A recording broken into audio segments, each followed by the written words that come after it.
Okay, hello Winter Moon Wargaming fans. It is I, David Endless Zelenka. I'm here to start our hobby circle. Every Sunday at 2 p.m. Eastern, we'll be here doing hobby with y'all. And I hope to see some of you in the chat. If not, that's cool. We have the Galactic Empire starter here. Just fixing some camera issues on my end. Unfortunately, this app I'm using to turn my phone into a webcam so I can get this top-down view does not play nice.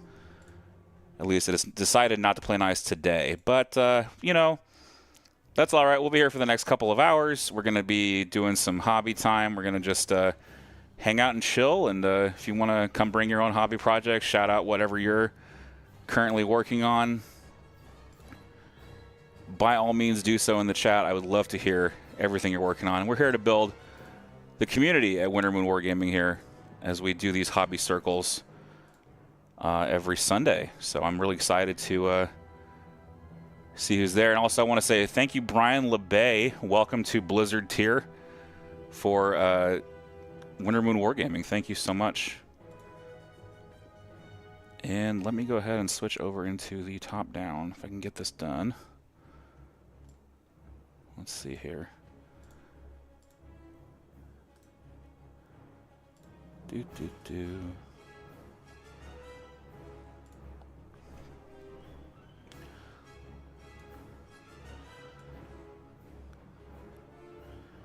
Go ahead and crop this in.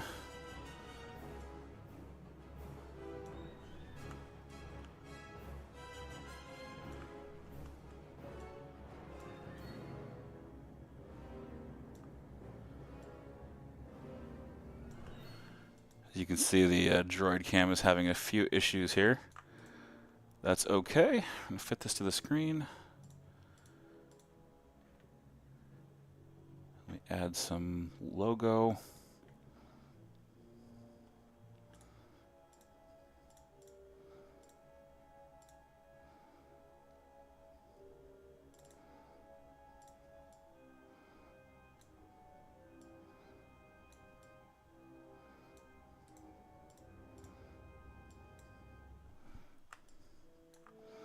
Gotta love the live edits, folks. You gotta love them.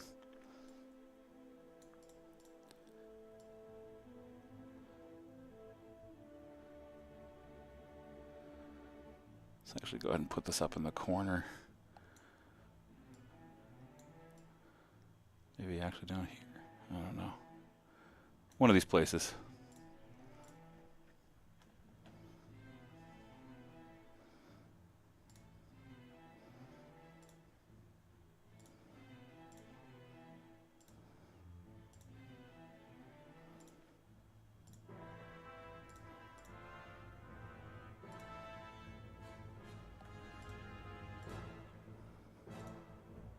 Found some appropriately dark side music for this this stream, so let's go ahead and just get it started. Let's get it started.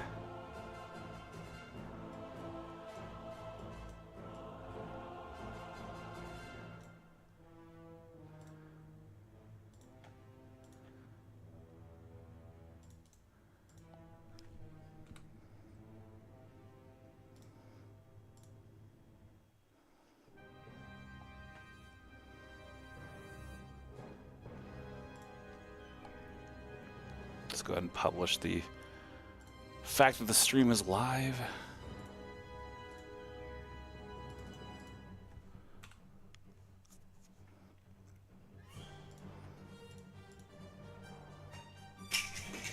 Oops. All right, let's get this going.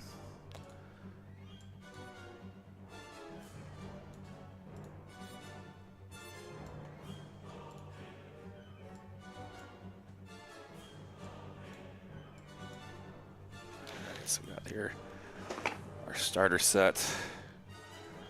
Man, this thing has so much plastic. It is very heavy, this starter. And thank you, AMG, for sending this starter set to us here at Winter Moon Wargaming.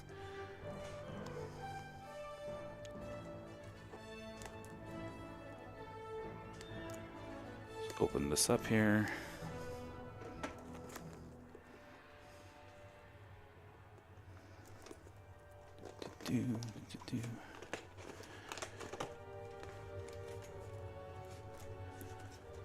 sealed on multiple sides. I'm glad I don't do unboxing videos for the most part. I'm very awkward at unboxing things. I know some people are really good at taking things out of boxes. I do not do that well or gracefully, so I'm grateful that I'm able to just do it here on stream.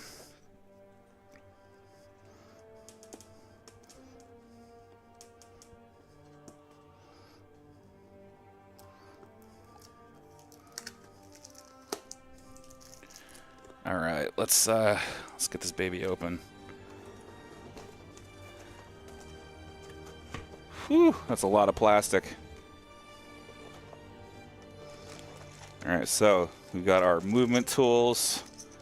You can see we've got dice in the starter, like you'd normally expect, and a whole bunch of sprues. We got the range rulers. These are the thick kind. They're not the old kind. And then it's a ton of sprues. Holy crud, that is sprues. Sprue City right there.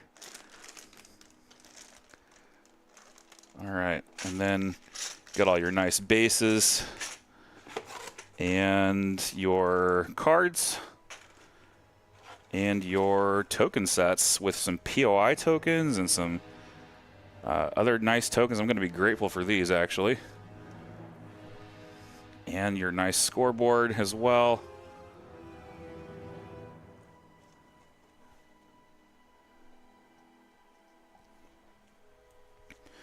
Just a ton of good stuff. We got wound tokens in the new style here. This is a new style of wound token. The old style was red and white. These are orange and white. Even more cards. Of course, there's tons of cards in here because this is all the the multi-language sets. So this is, you know, German, Spanish, and French, in addition to English. All right. Beautiful box. Love the box. Superb box. All right. Let's crack some sprues open. Let's start painting or start assembling. So this box comes with Stormtroopers in hard plastic, Darth Vader in hard plastic, the new sculpt as well. I think I'm going to put Vader together first because, of course, got to have Lord Vader. Let's see, we got some Stormtrooper sprues here. Nice and plugged in to each other. So we've got Stormtrooper C and D and E and B as well on this sprue. So there's 4 Stormtroopers on this sprue alone. So why don't we just start with those and see how far we get in the next hour or two of Hobby Circle.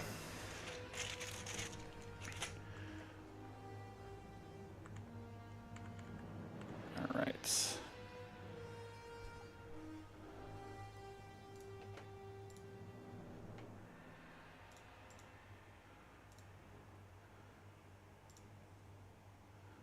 And of course, if you are coming in and you want to hang out and talk with your hobby project, feel free. That's what we're here for. We're here to chat with our community and have a nice time together. So with that, we're going to get this Vader started. Let's make sure I'm under the...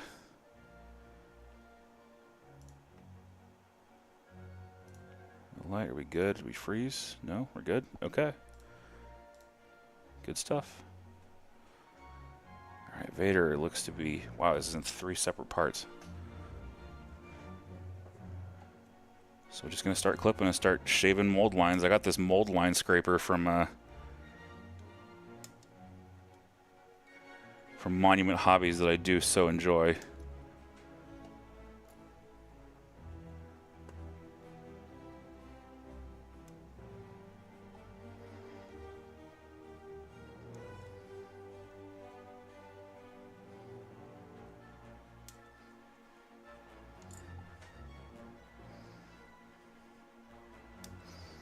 course, Vader has a tremendous cape. It's so tempting to paint this cape in a sub-assembly.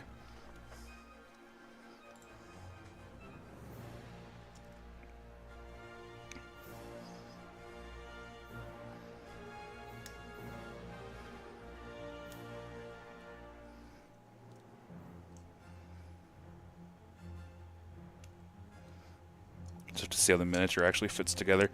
Of course, it's a good idea to dry fit all your parts before you commit to gluing.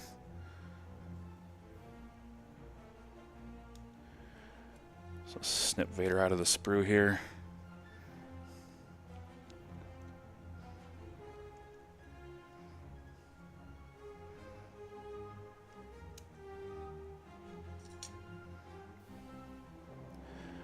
Welcome in, folks. Again, this is the Winter Moon Wargaming Hobby Circle. Shout out in the chat if you are working on any projects. This is Vader from the new starter that I'm working on right now.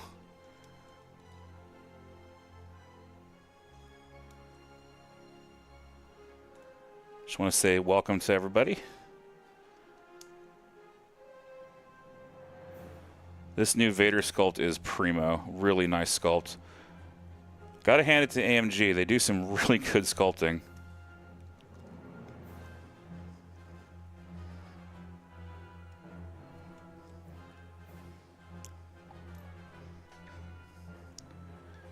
Alright, that sprue is empty. Let's just take a look at how these parts fit together. So you've got a Vader front and back. Just kind of plugs in there.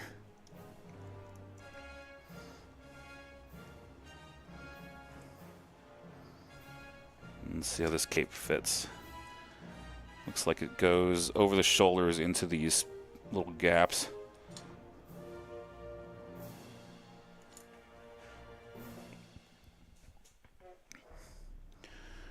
Let's see, get my plastic glue, where to leave it.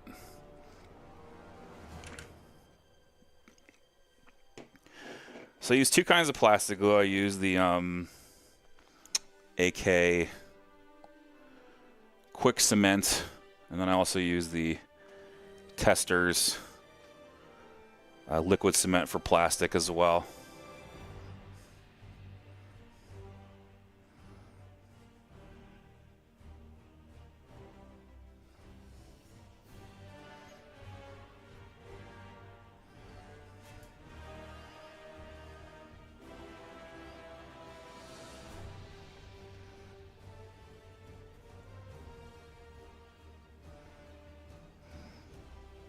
Go ahead and wick some of this plastic glue on. Give Vader his body. And then what I'm going to do is I'm going to put some plastic glue in the robe as well. Maybe I'll close that gap a little bit.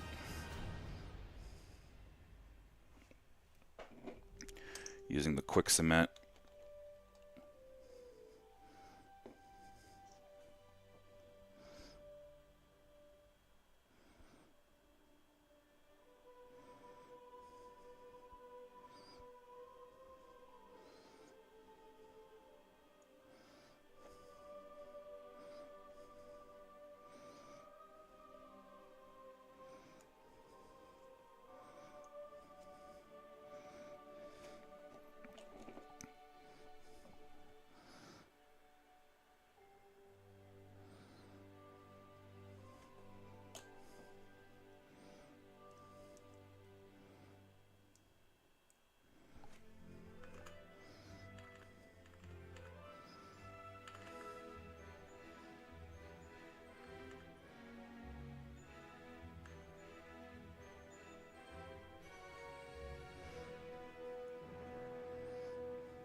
Still coming out there.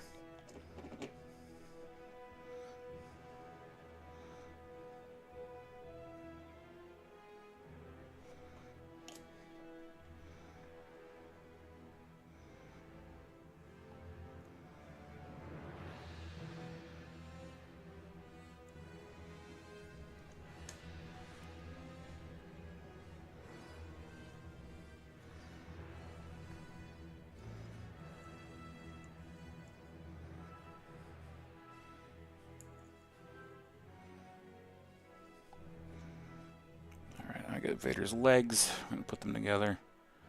There's a little dot of plastic glue in the gap back there. Nothing too extreme.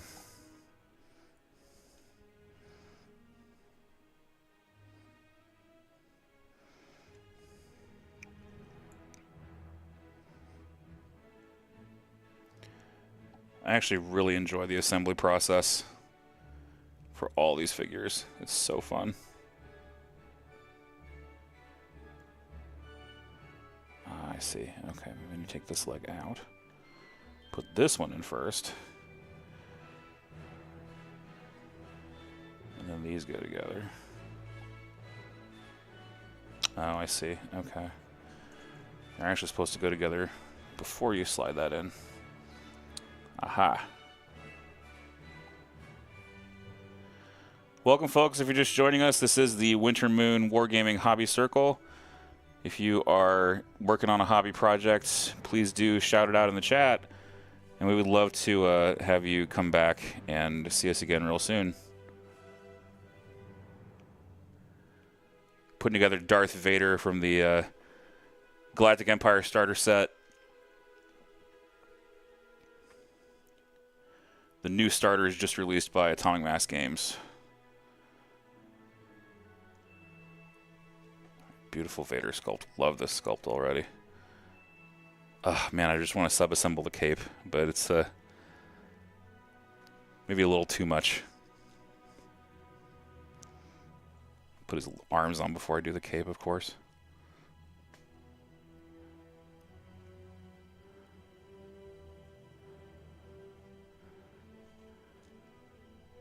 Tiny bit of plastic glue in there.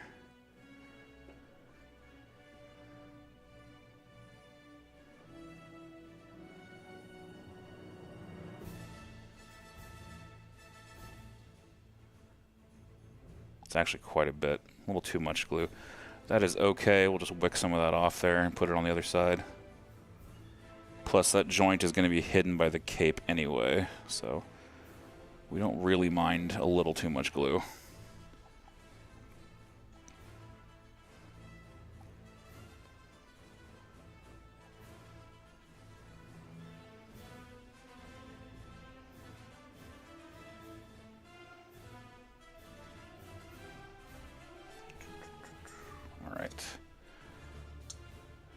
Believe is the cape next, or is the head next? Let's do the cape next, I think. The cape has these little teeth, I guess, on the inside, if you want to call it that. They slot nicely under the shoulders with those internal teeth.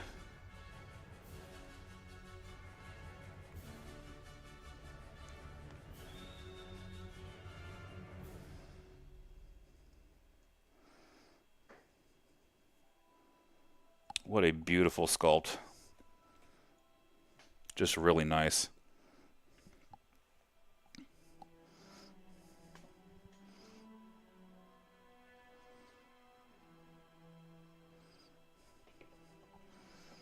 Vader's head comes in two pieces.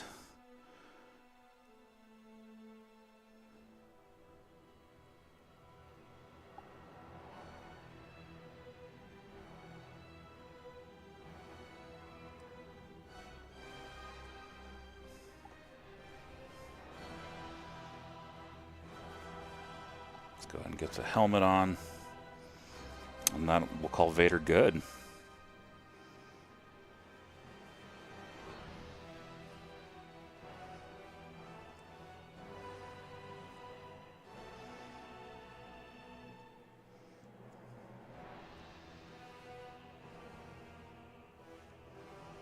All right, with that, let's go ahead and show the camera. Oop, if I'm getting the right way.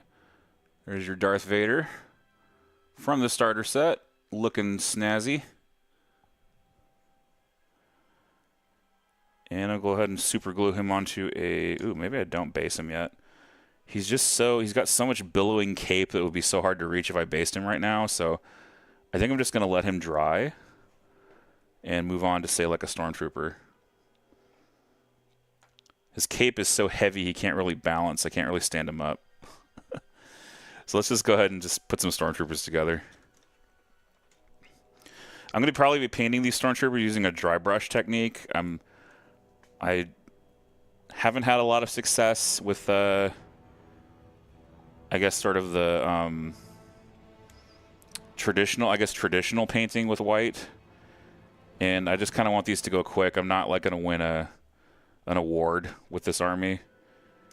I kind of just want my army to be painted. So certainly better than not painted.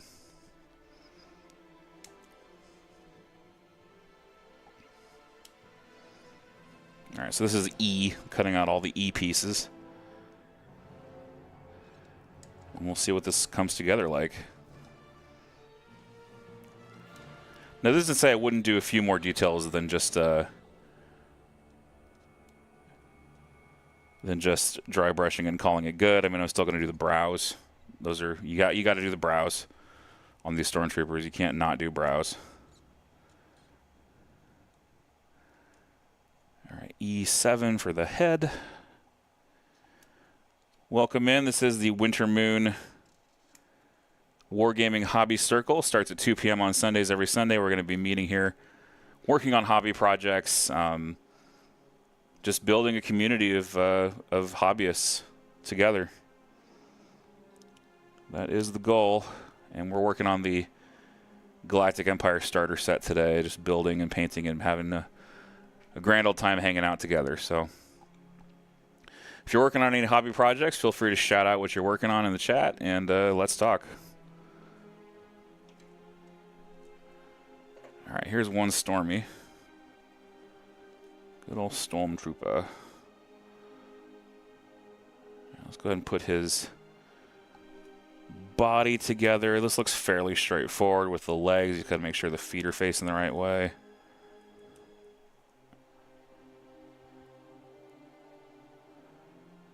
He said not being able to get the foot to face the right way.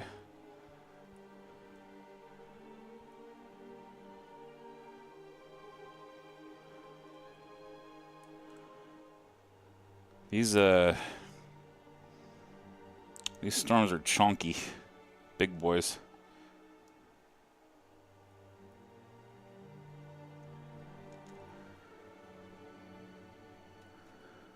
They are not the old plastics by a good margin. They're much more detail. Multi-part kit you can put together.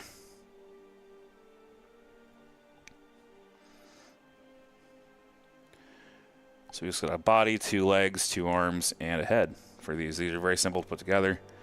Should go together pretty quick. As long as I get all the angles right and I don't have excess glue dogging me.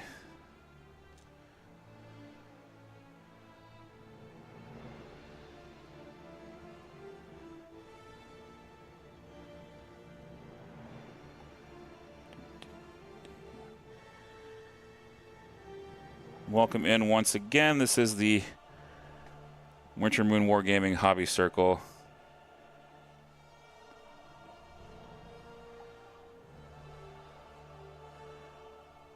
I am going to the Las Vegas Open this weekend. I'm taking some time away from painting my Shadow Collective to build the Galactic Empire starter. Nice little break from painting swoop bikes.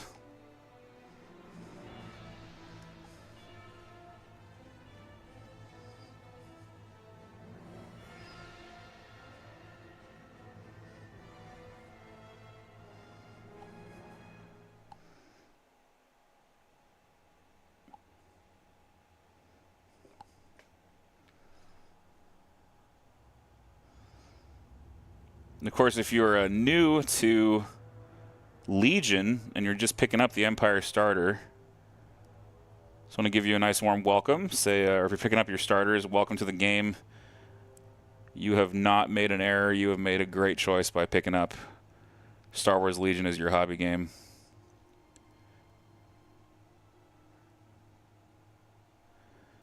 Legion is my favorite miniature war game.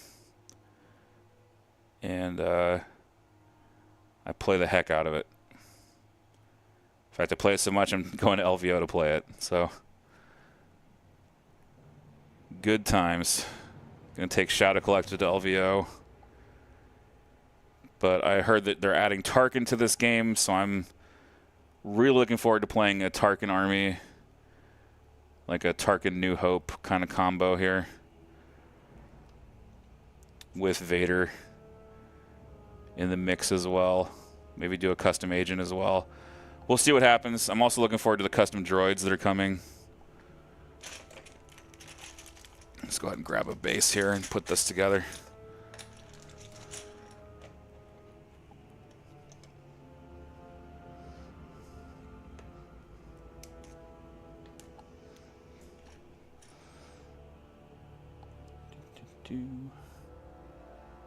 Come on out, little super glue. I use plastic glue for the figure, but I tend to use super glue for the base.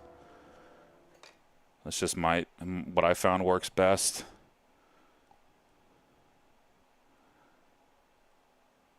Probably going to do these in a desert scheme.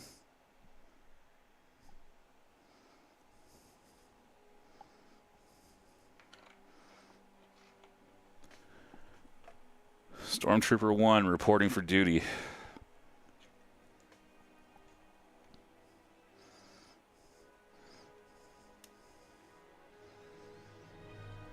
Hey there, Thomas. Welcome in. Good to see you.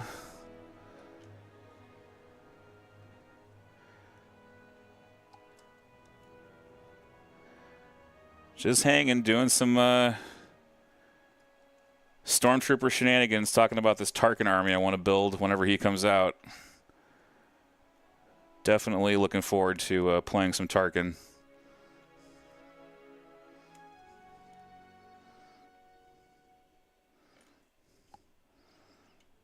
All right, this is going to be Stormtrooper C.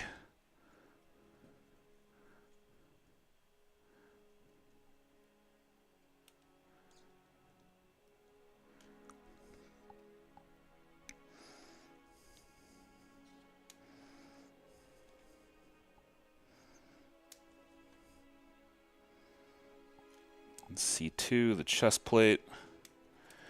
Yeah, so my thought is I'm going to prime these in a dark color, like a black brown. And then I'm going to dry brush them up to the white, and then go back in with a thin brush with some black and do the lines on these characters. Or on these troopers, I mean.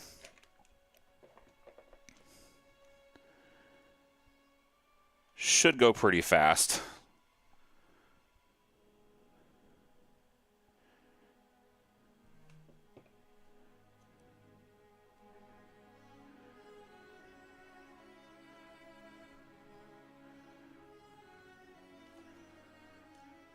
I'm still in disbelief, frankly, that the music I have in the background is actually copyright free.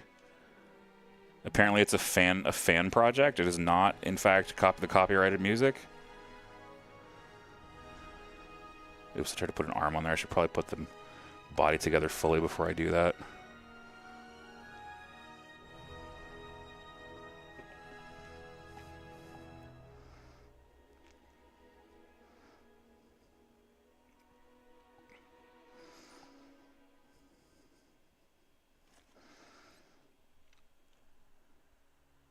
Yeah, so Winter Moon, we're welcoming to hobbyists of all levels. We want to grow together in the hobby. That's kind of the goal. We're not elitist, and we're not, we're not going to, criticize you for not meeting a certain standard. And, of course, I'm not a great hobbyist either. I paint like someone who has painted very average for about 5 years. That's what I paint like.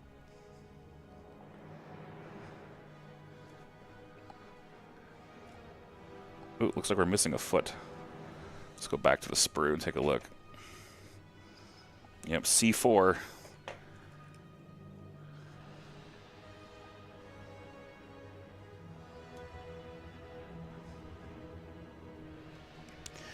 Something I'm not noticing on these sculpts really is mold lines. I think they've done a great job keeping the mold lines off.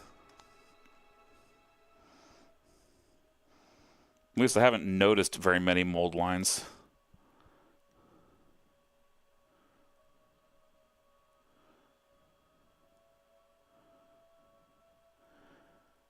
Like I mentioned earlier, I do have this mold line scraping tool that I'm eager to use because it makes things smooth out. Absolutely, Thomas. These new models are really nice.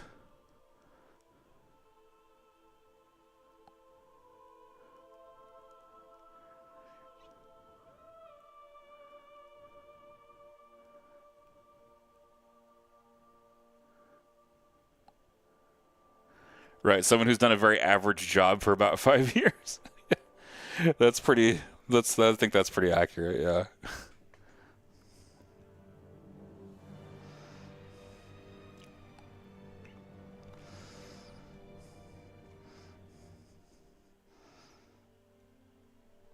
Well, I hope everyone is having a great Sunday, and Sunday afternoon is a nice time to just relax, enjoy the weekend, do some hobby.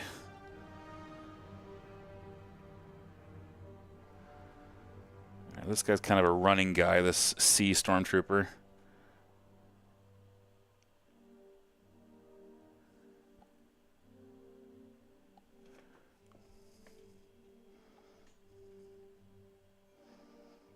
Oop. You lost your head, buddy.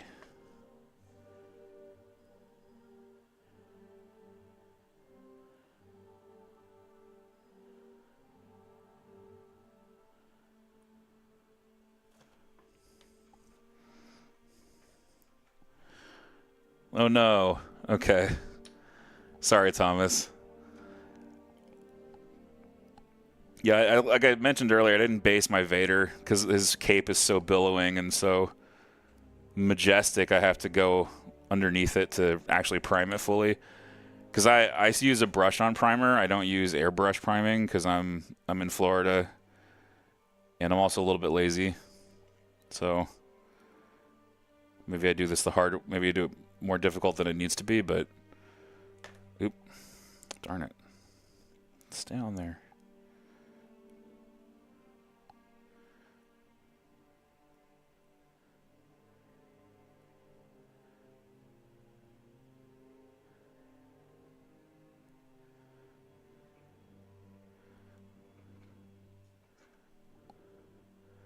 Oh, you have a Hondo? Awesome.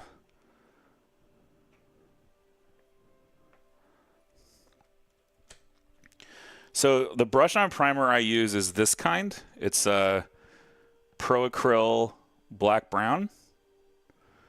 And it's worked really well for me.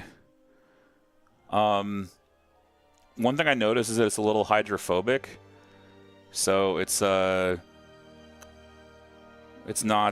water friendly. So you got to make sure your brush is dry before you dip back in if you rinse your brush. You also have to shake it pretty good, but it comes with mixing balls inside. And this has lasted me for like,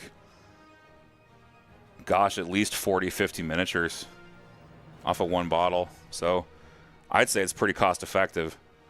It's just a little more labor intensive than a spray can.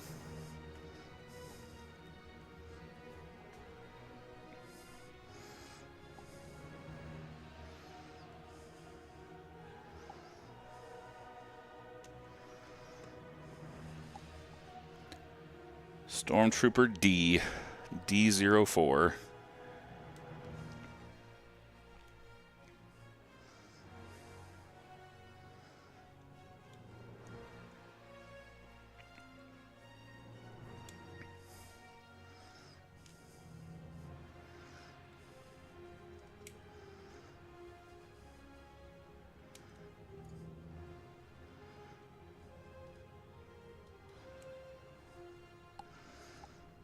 I think for next Sunday, I'm going to make a Facebook event for Hobby Circle and just try to say this is going to be a regular occurrence on Sundays.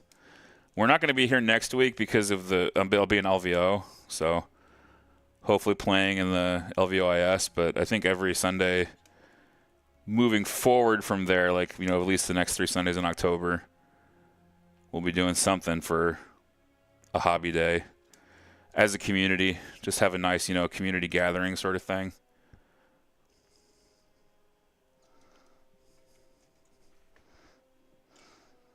But yeah, that brush on primer, I usually apply it with a flat brush, just to make sure I'll get in all the edges, or get in all the little crevices.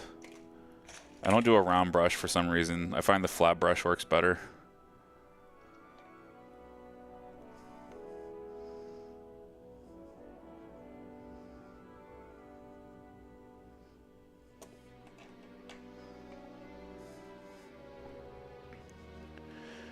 Yeah, I'm going to try to bring home the Invitational for Shadow Collective.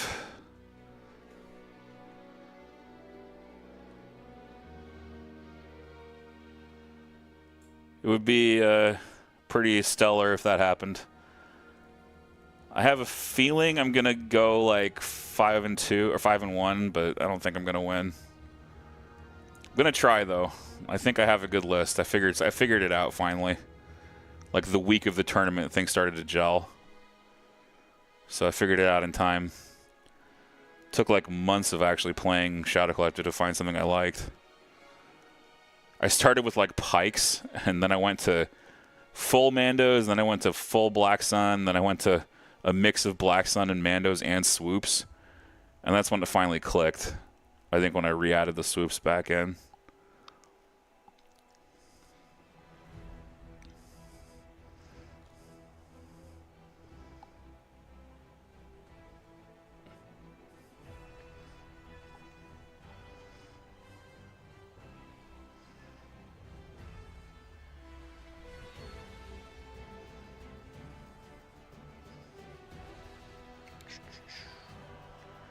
Many crossbody poses. Well, I'll tell you what, man. Swoops got way better when they added strike and fade. Like, swoops were like kind of a no-count unit, you know?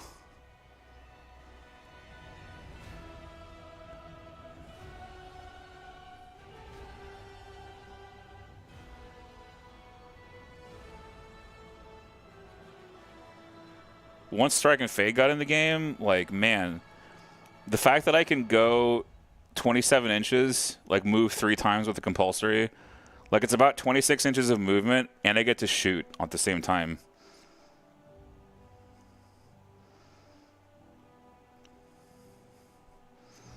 They can do some pretty remarkable stuff with strike and fade.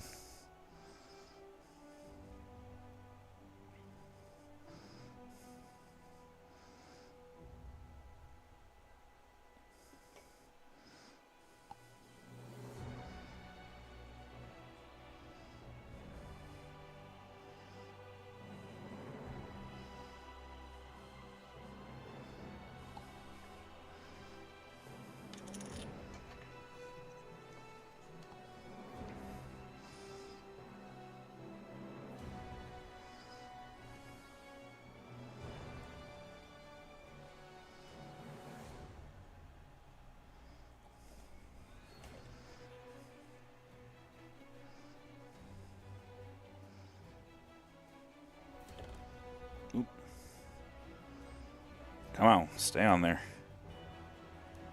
You know you want to.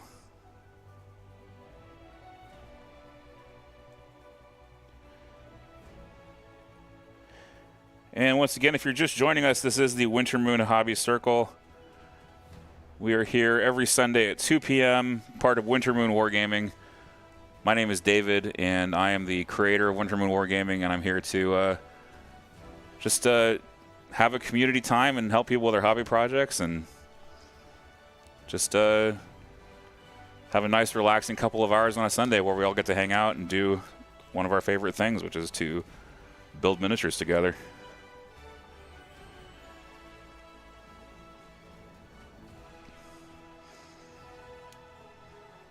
And if you want to receive our newsletter, you can visit wintermoonwargaming.com and click sign up and enter your email. We publish every Wednesday hobby stories, what's going on with Winter Moon, and teasers for our premium Substack, as well as a few other things.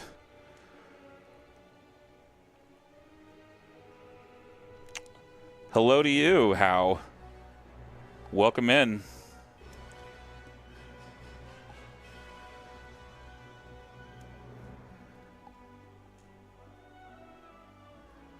You have a project this week you're working on?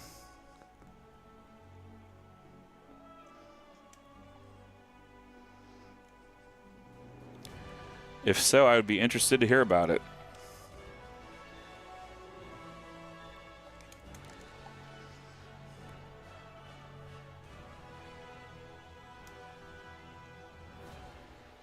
I'm doing pretty fantastic. I'm having a great time putting miniatures together. And this Empire starter is pretty sweet, I gotta say.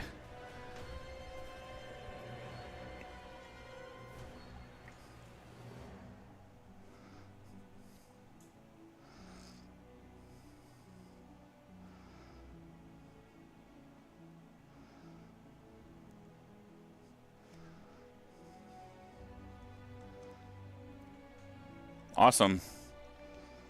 What kind of game are you working on? Video game?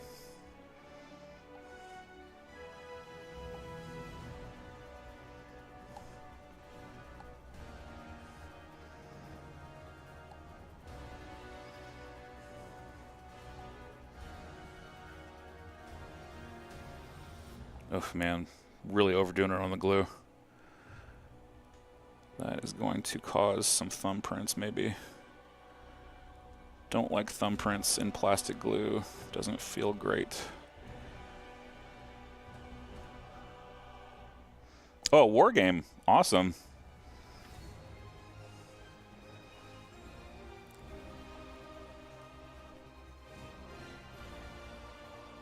Well, tell us all about it.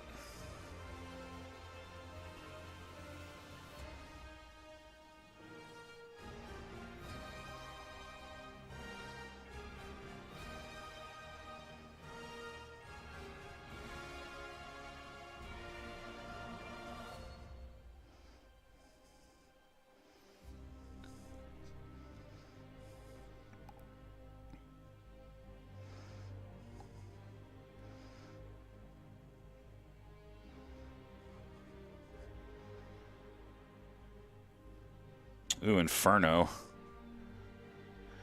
What kind of setting is it based on? Do you have a this tool? This is just a tester's just one of these tester's dropper bottles.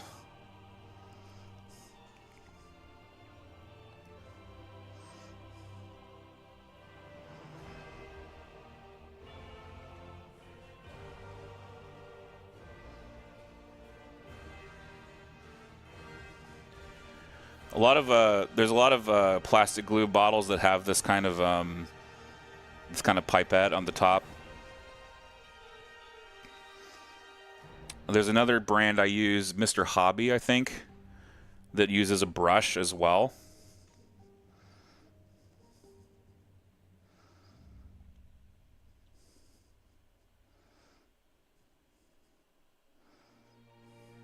All right, let's get this wrist and this arm to connect together. Come on, guys. You know you want to bond. Inferno, a game about the 9 rings of hell. I actually love Dante. I used to read Dante a lot in high school, and I would read, who's the other guy that had that poem about hell? Oh, not Byron, one of these other guys.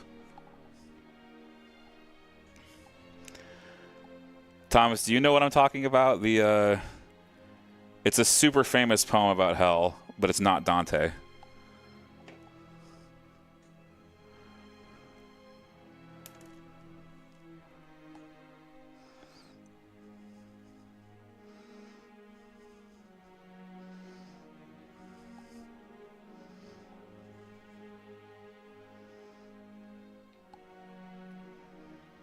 I'll have to Google it. We're actually going to go on break in about 5 minutes, and I'll Google it on the break.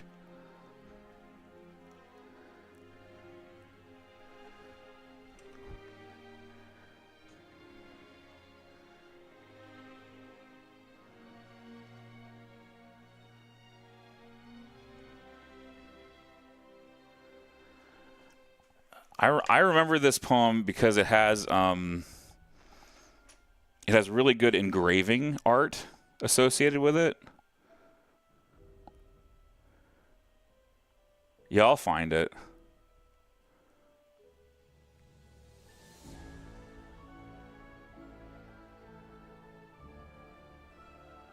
And then, of course, you can look at Revelation for, Abaddon and all those other places.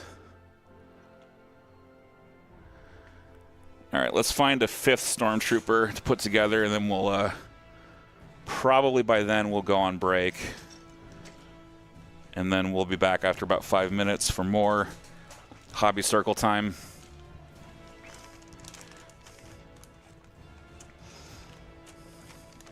So you see some scout troopers in here. Here's the stormtrooper heavy weapons. Let's put this T-21 together.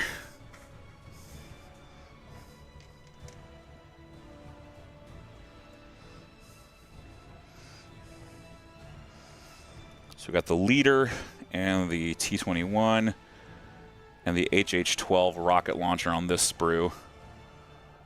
You can see there the T-21 is this big tubular cannon, and then this is the rocket launcher, and the leader's got his rifle pointing.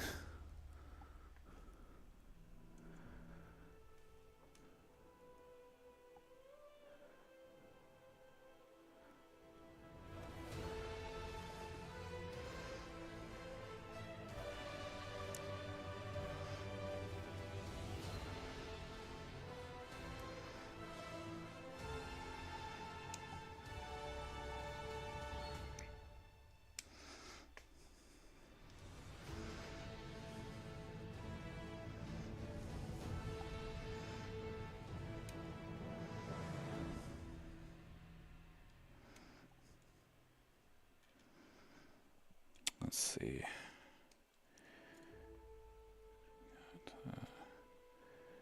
A here for the stormtrooper leader. He's got his nice little pauldron that he's going to glue onto the shoulder.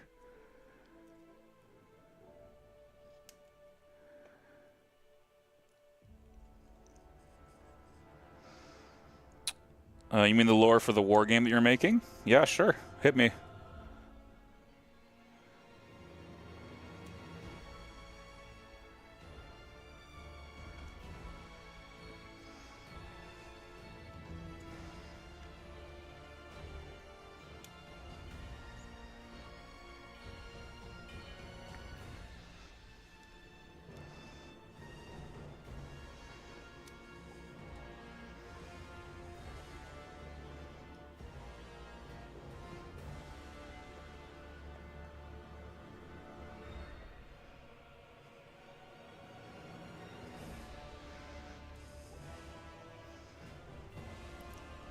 Okay, that's a good way to start. Okay. Sure, let's go with that premise. Sure.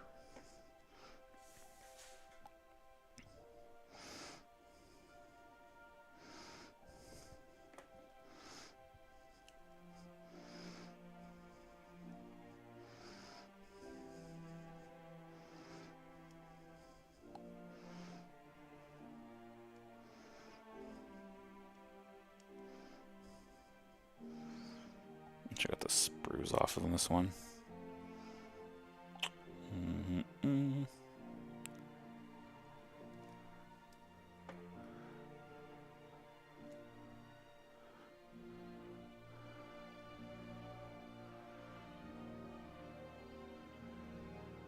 Let's get the stormtrooper leader together.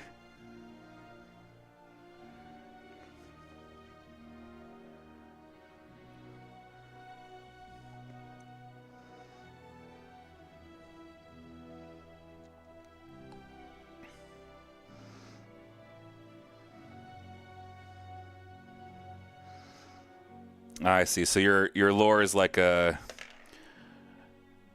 It's like each Lord of the Rings of Hell wants to be the new Lord of the Earth, so to speak.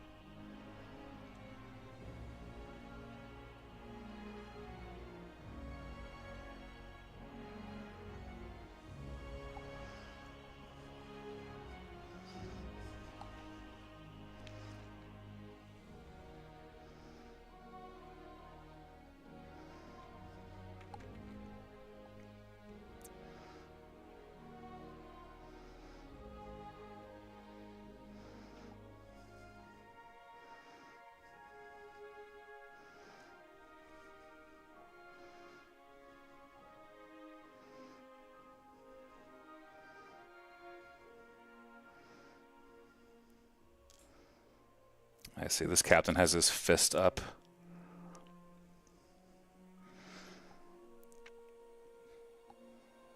Well, yes. Why would the demons care about what the humans have to say? They're demons after all.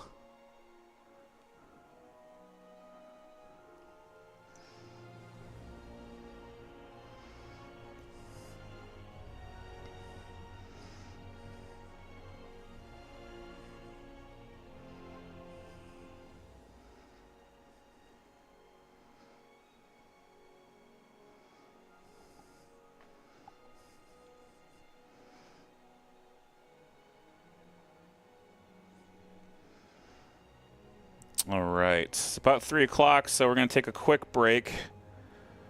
Maybe like a 5 to 10 minute little thing here. Just get some water, stretch a little bit. It's good to take a stretch break.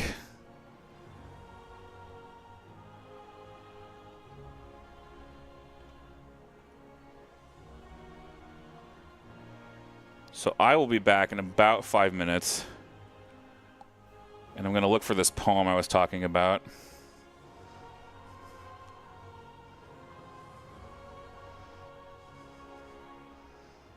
Right after I put the stormtrooper on his base. It's a nice stopping point.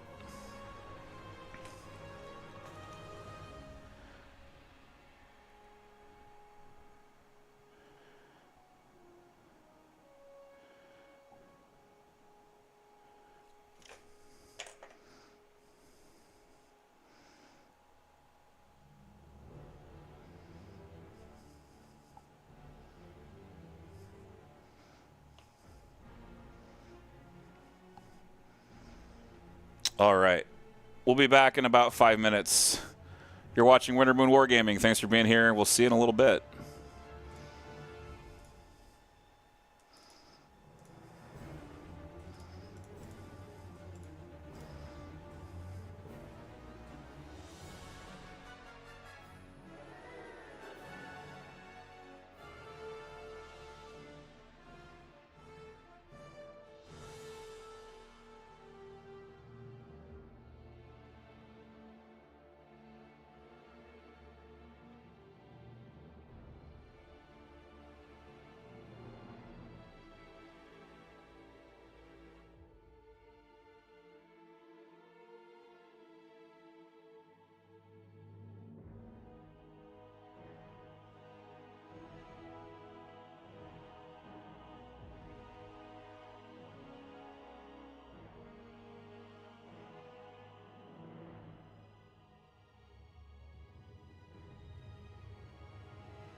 All right, we're back. Welcome back to the Wintermoon Wargaming Hobby Circle. I'm David, creator of Wintermoon Wargaming, and happy to be here and painting some stormtroopers. I'm gonna start putting some primer on these.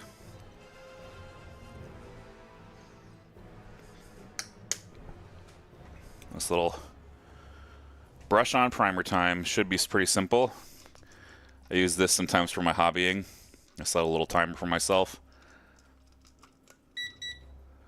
So I'm gonna go with a 60-minute version and just see how far we get in 60 minutes on these storms. I got 5 stormtroopers here. We're gonna leave Vader alone for the time being.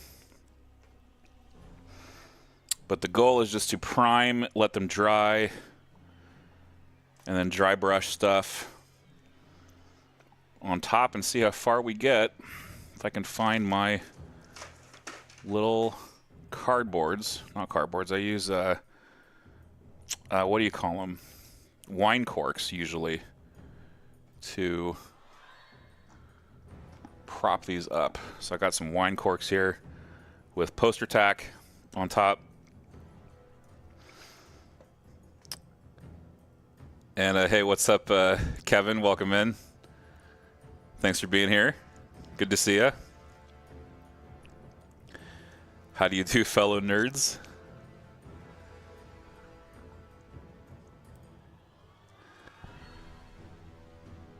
Yeah, I'm here. I'm alive. Took about a 10-minute break there.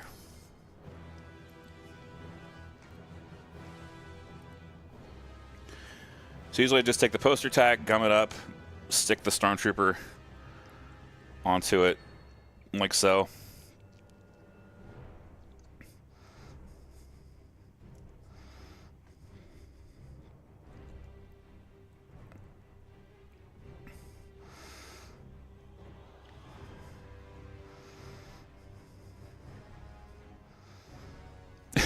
Hey Penguin, welcome in. It says prime the storms white, Vader black, apply black contrast on storms, then dry brush dark gray Vader, paint the saber, and then you got 40 minutes left. Hey, that's, if you could knock this out in 20 minutes, be my guest. I'm doing the I'm going to go the opposite direction. I'm going to maybe make a little more pain for myself here and do black dry brush up, because I think that will be fast as well and give me closer to the result I want.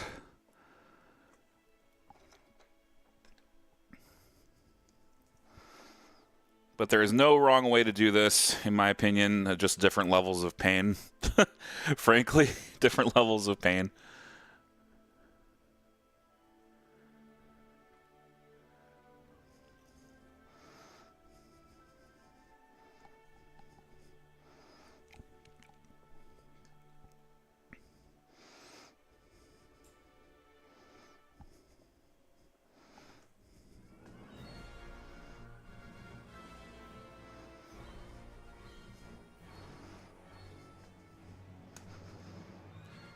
Gonna join you painting, but you're doing Geonosians. Awesome.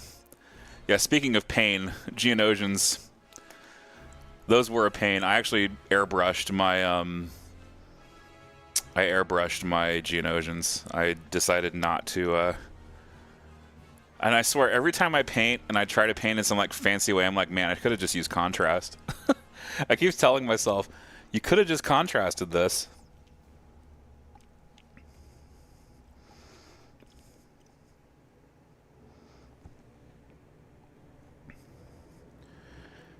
Okay, now that I'm looking at these, some of these guys need a mold line, need a little mold line help before I prime them, so I'm going to go ahead and do that now. Like if you look at the top of the helmet, there's this like really obvious mold line. And that's going to show up in the dry brush for sure.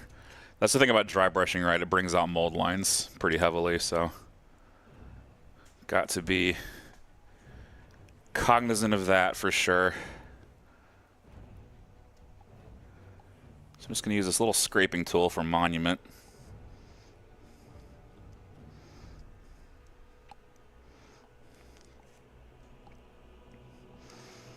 See what I can do. about this piece of flash on top of the helmet.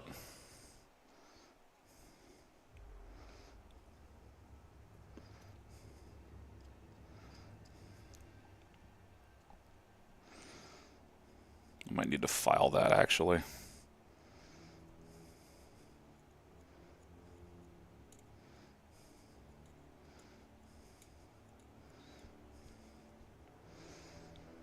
Penguin says, true that, I'm mixing 3 contrasts for them. The 2 for the droids, and then Mantis Green for the greenish effect. And color shift on the wings. Those are going to come out really nice.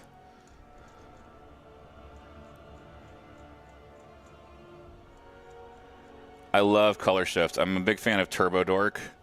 Though I'm going to try out, there's another brand called Huge that I'm going to try soon. They have really nice color shifts as well.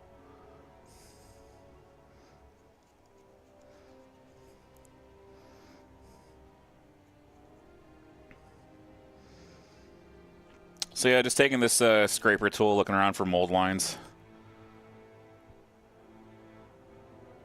Really handy little tool.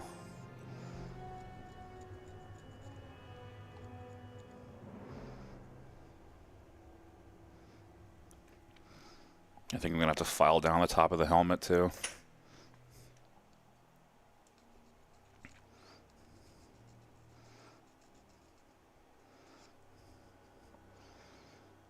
Yeah, it's looking better, but it ain't perfect. That's okay.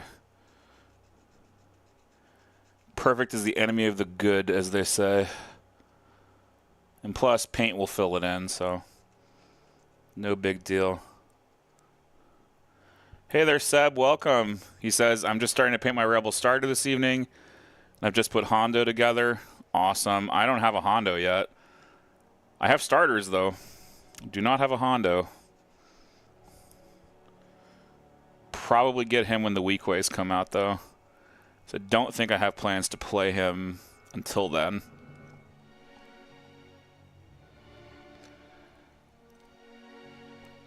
I am really looking forward to the droid customizables.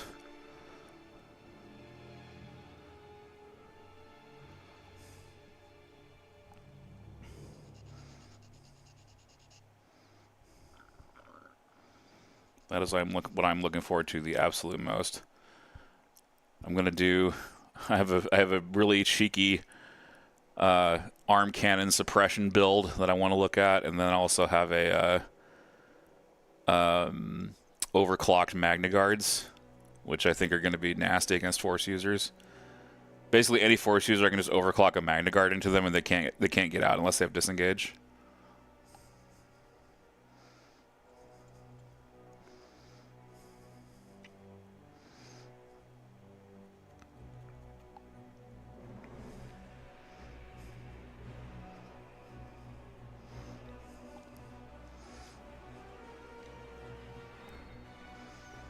Man, AMG did a really good job with the starter. Oh, the white lines are flickering? Okay, let me see what happens if I turn it over. It just looks like crap, but that's okay.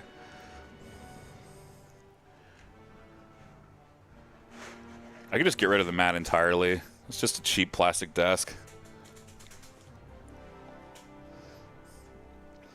It's better to have the solid background, right, rather than the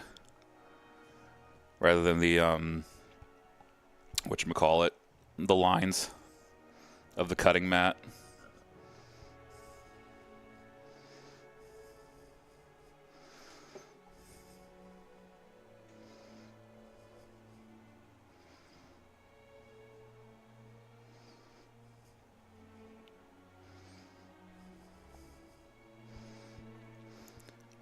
I'm pretty sure it's all according to plan, Thomas. Like, I think they know that once they get you hooked, they've got you for expansions later on. Not that that's a bad thing. I think it's a great model. You want the barrier of entry to be low, obviously. So they've done exactly what they need to do to make that happen. Where is my flat brush?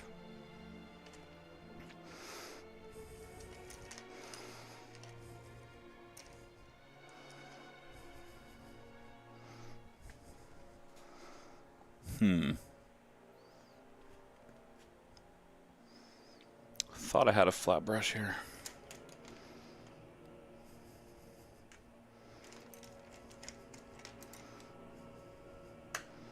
Man, this flat brush ain't looking so flat anymore.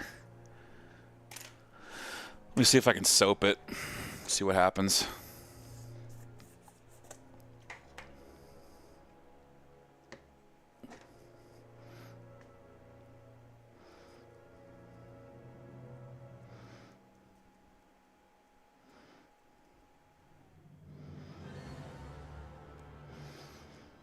Yeah, I've abused the heck out of this one. This is my brush that I use for priming, so. Just a cheapo, like, Walmart brush.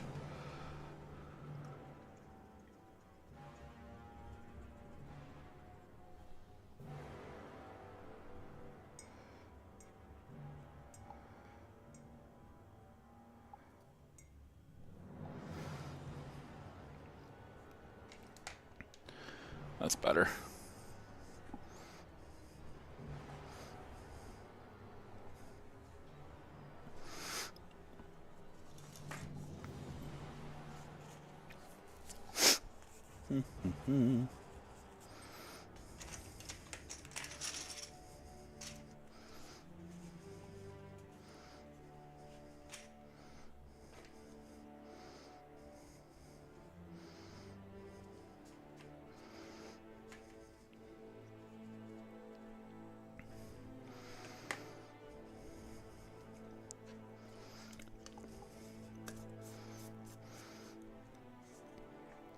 I don't know what brand this is,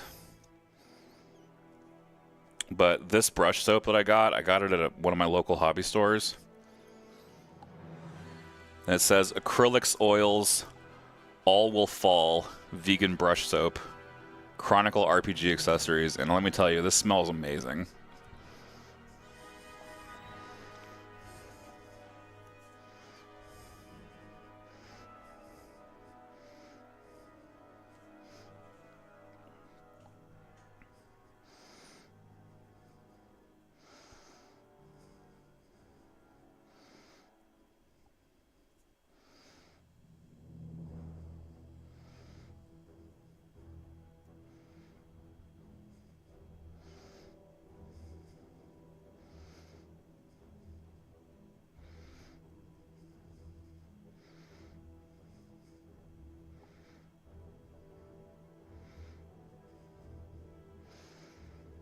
Now, why would I go and do a silly thing like that?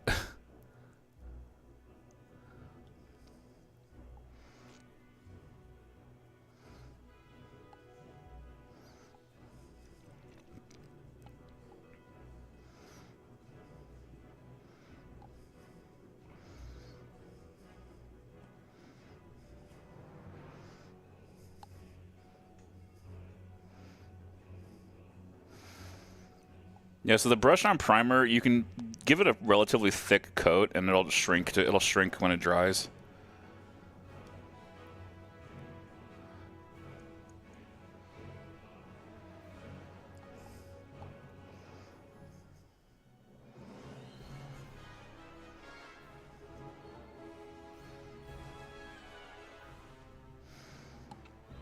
It does take a couple of coats to get the right coverage, because it's thin enough to go through an airbrush. But it hangs together pretty well, all things considered. I've used some I've tried to brush on some Vallejo primers that come from like the big bottles, and they do not hang together nearly as well as this Monument stuff does out of the bottle.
And I just prime the entire thing. I do the figure and the base as well, all in one shot.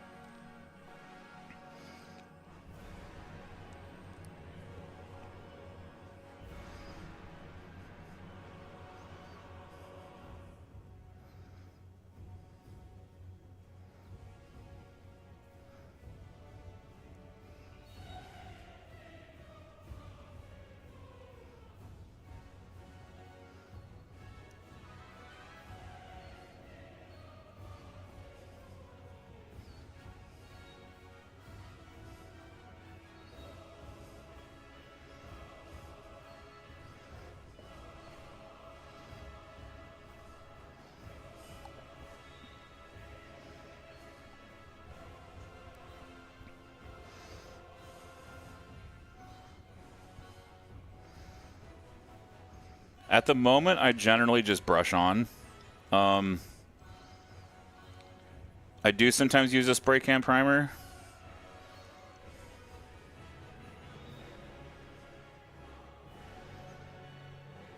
I want to experiment with rattle cans that are like not acrylic, like all the Mr. Hobby rattle cans.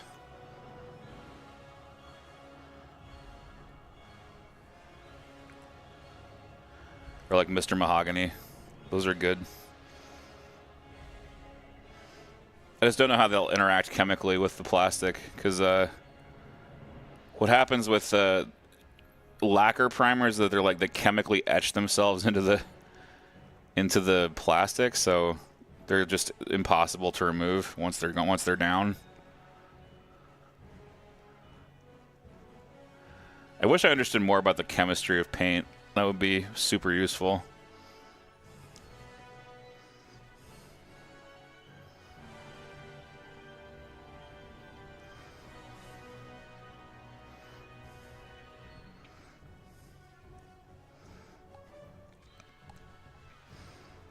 Yeah, definitely, Kevin. In an ideal world, I would always rattle can.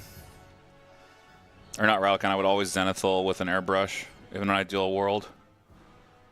But I am a combination of time-starved as well as a little bit lazy.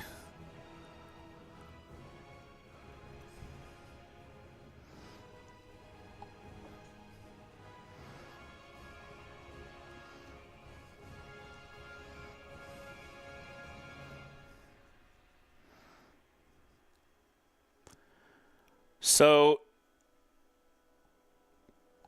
I'm not an expert like Sarastro, but what I have found is that when I paint, when I do zenithals or when I do dry brush undercoating or what they call slap chop, I find that the paints I use are generally too thick for you to see much of the highlight. And that's like a me problem, I think. But I've always found that like the dry brush undercoating of the zenithal always comes through best when you're doing a like a glaze or a very thin paint.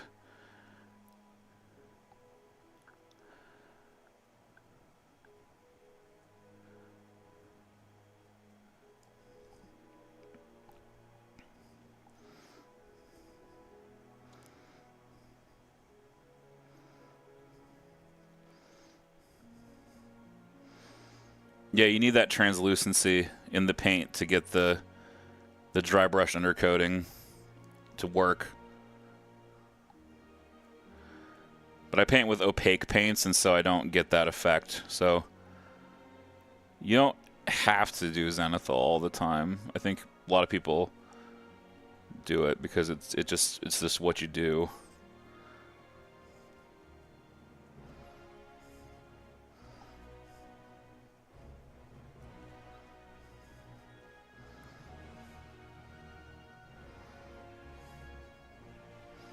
Yeah, I don't want to spread bad information. It's really a me thing.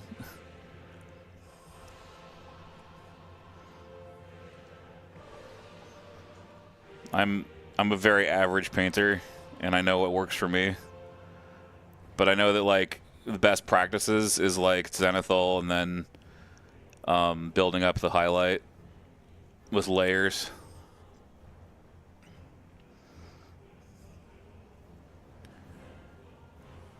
A lot of you are probably familiar with Vince Venturella, right? He has a whole series called Hobby Cheating, which is just like hacks to get your results to a certain level without going through the arduous processes that are involved usually.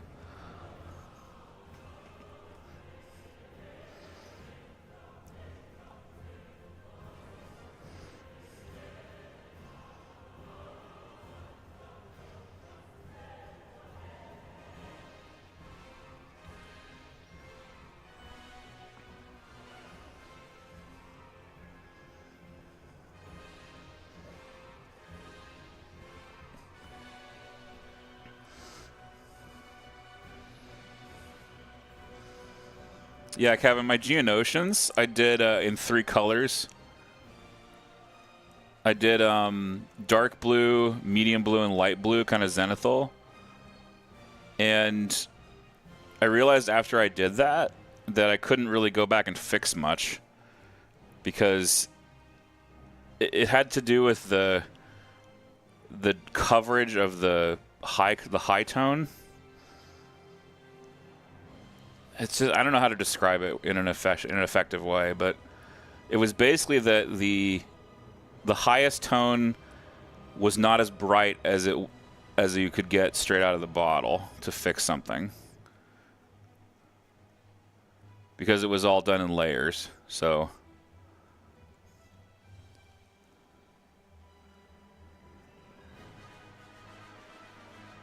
if I wanted to go back in and say like highlight something manually after airbrushing, that was a problem that I encountered.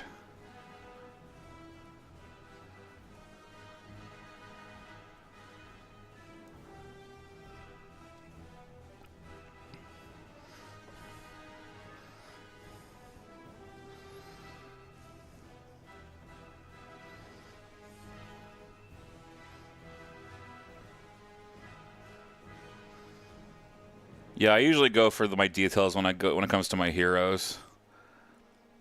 Like I spent quite a bit of time on Grievous, for example.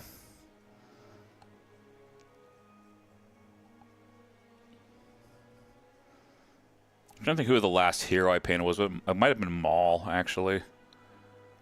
Or no, Dooku. I painted Dooku. I spent a lot of time on him. Yeah, I think for like mass army, like just for like 20+ models of the same type, finding a quick and effective way to do it is the ticket. Because the goal is to have a painted army. It's not to make every model look like a masterpiece.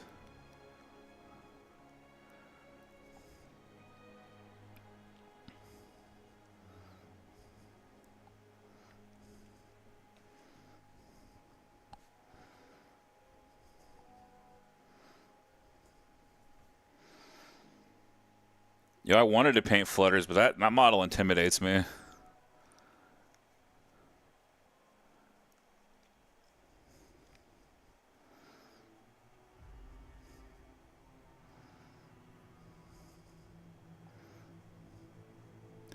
I really hope they give Wookiees some love in the next update. I really do.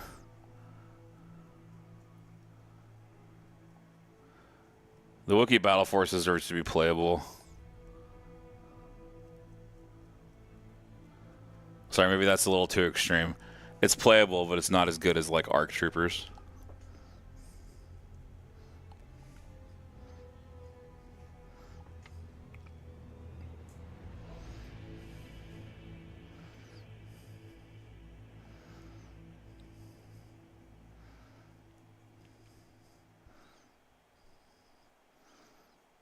You did like a dry brush undercoat. Is that what you mean by underbrush? Like a, or did you like texture it with a certain kind of brush stroke before you put the top layer on?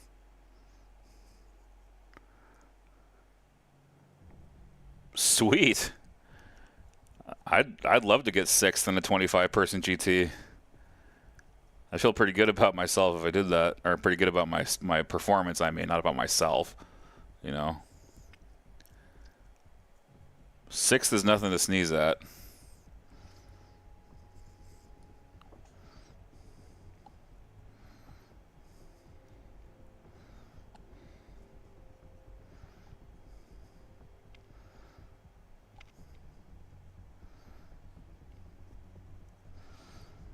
Oh, to do the wood grain, you mean, for the wooden part, or for like the wooden parts?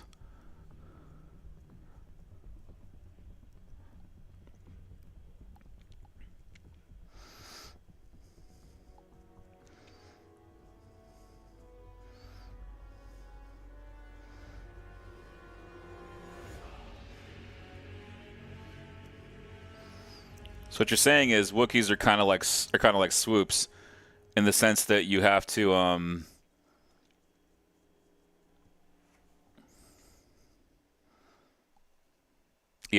commit to the meme. So like, you either go through with Strike and Fade or none. Like, there's no in between. Oh, congratulations, Penguin. That's awesome.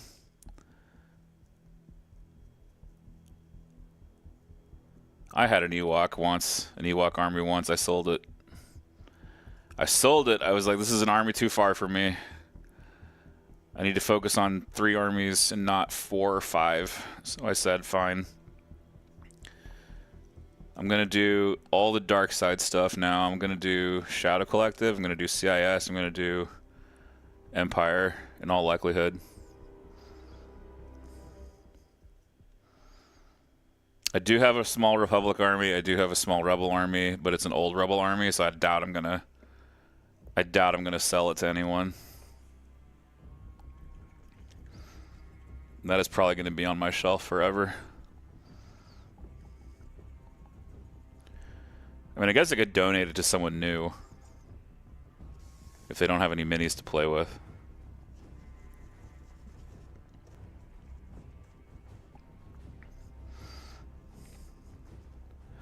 Oh yeah, Kevin. 6 Wookiees with battle shields on like close the pocket. Like, you're not gonna get rid of those characters.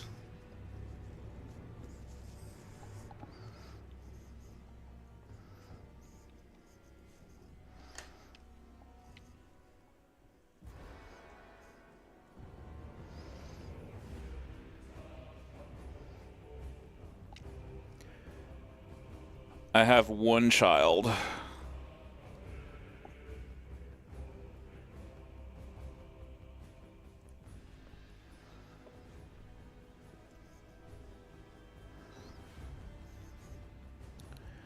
You're Krennic in my head. He has a child. Find it.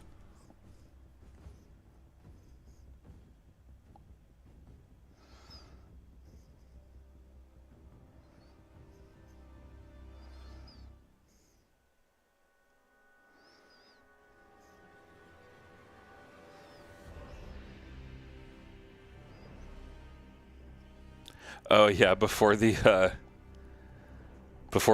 force push update, I remember.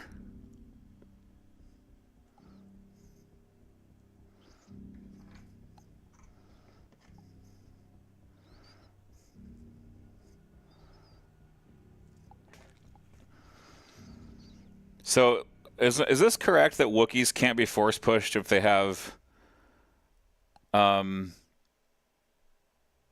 I thought Wookiees still couldn't be force pushed in shield mode because it reduced their speed by 1, right? Or did they change that back? Because I thought that was one of the big advantages of Wookiees, is that when you went into battle shield mode, you couldn't be pushed.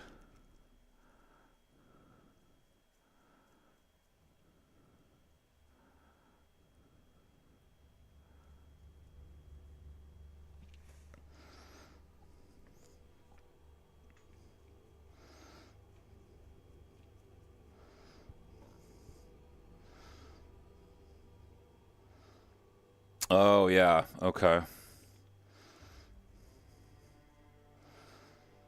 Oh, you're talking about the bonus move.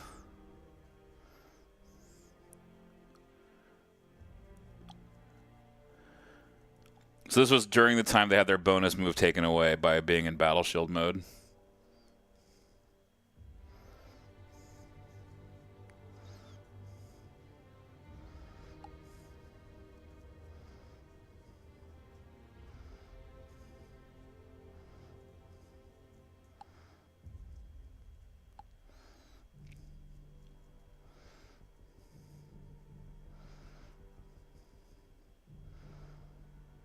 Right. Okay. I thought so.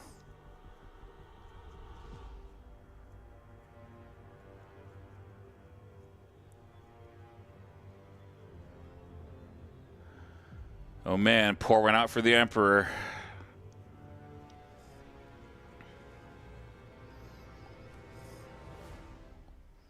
Emperor's theme coming on strong.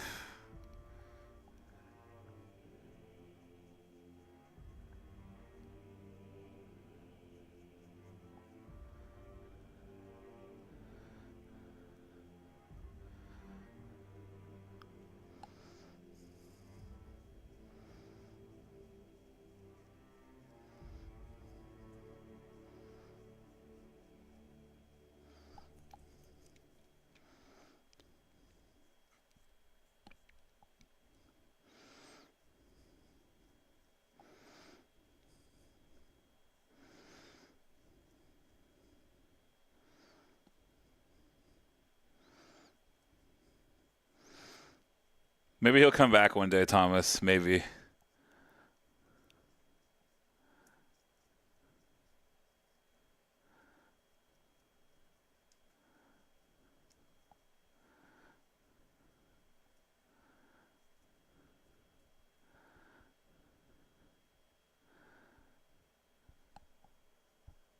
When I got my invite for LVIS, I had to split the difference and brought 3 bowcasters and 3 shields. My meta is rebel heavy.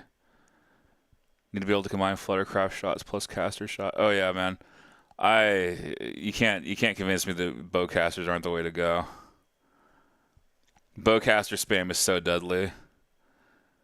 No, I'm playing SC. I'm playing a Shadow in the what do you call it?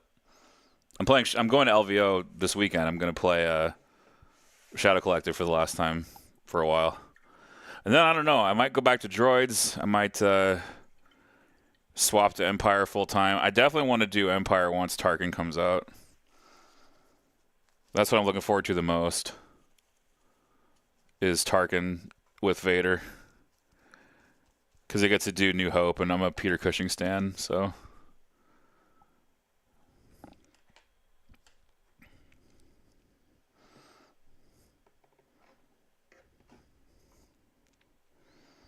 Pierce 9? That is gnarly.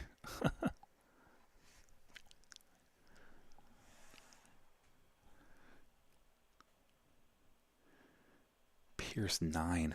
Gosh.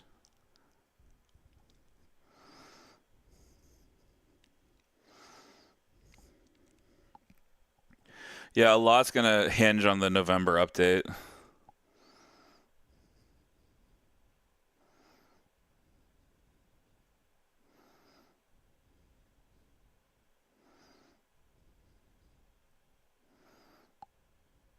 All right, I'll take this guy, start dry brushing him.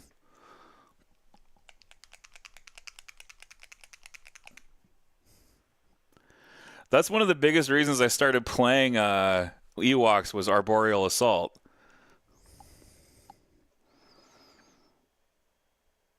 Because Arboreal Assault is hilarious.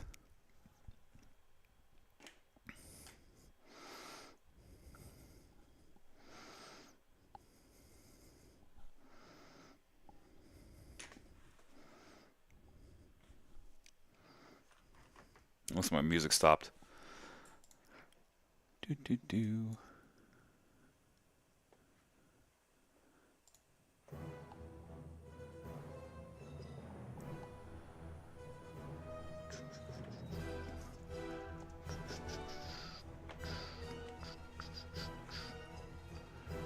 Where did my dry brush go?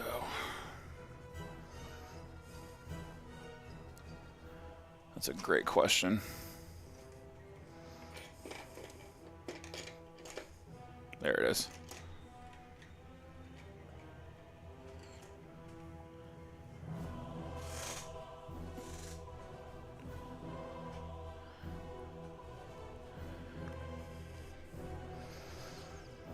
Using Insatiable to steal a whip from a Magna Guard. That's so mean. That's Ewoks for you, though. Look out. They'll do it to you.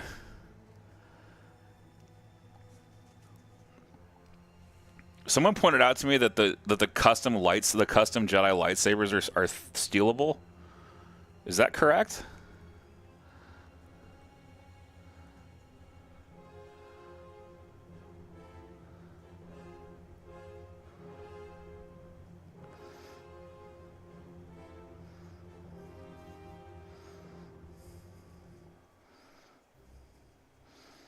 Because they don't have the unique pip, right? So you can totally steal them.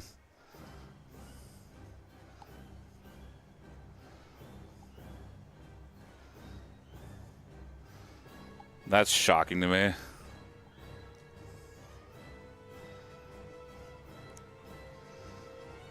I'll take things that shouldn't be possible for 500, Alex.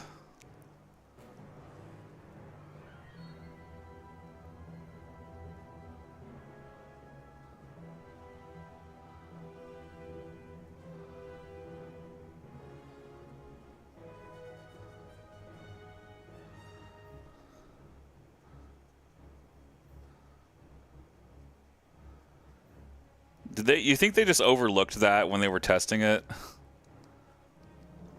I'm not a tester, so I have no insight, obviously. And even if I was, I wouldn't say anything. But I mean, I can't imagine that this wasn't a thing that they were thinking about, right?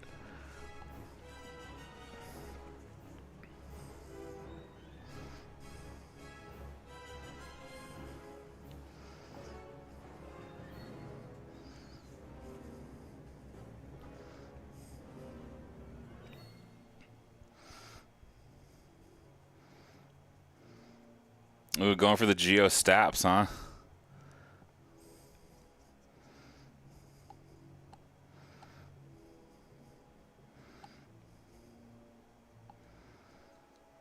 I think there's definitely a play with. I think Geo Stap is a real build, and I think people aren't prepared to face it.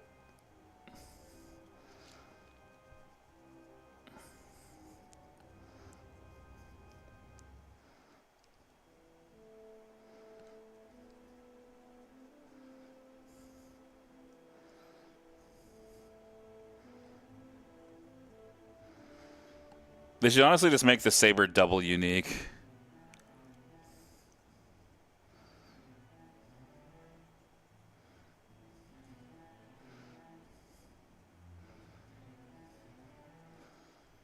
That's just my humble opinion.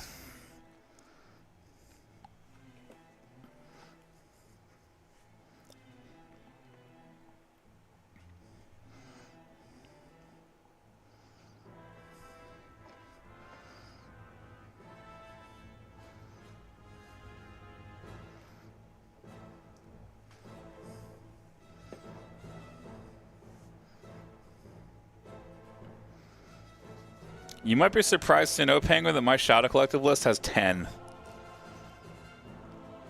But then again, it does rely a little bit on Mandalorians evening that act count quickly.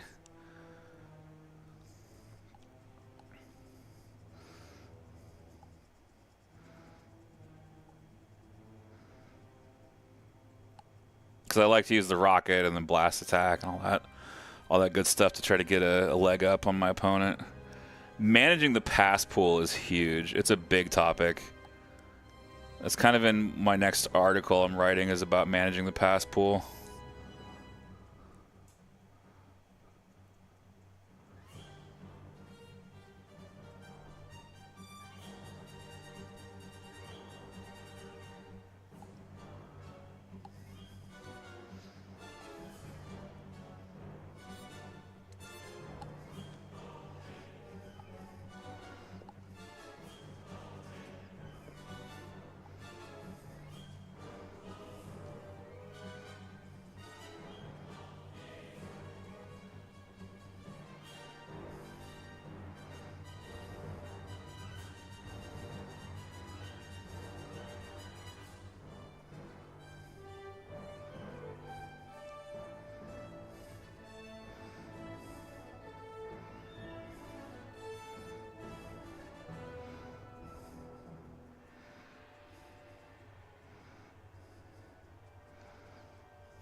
Try brushing them storms up.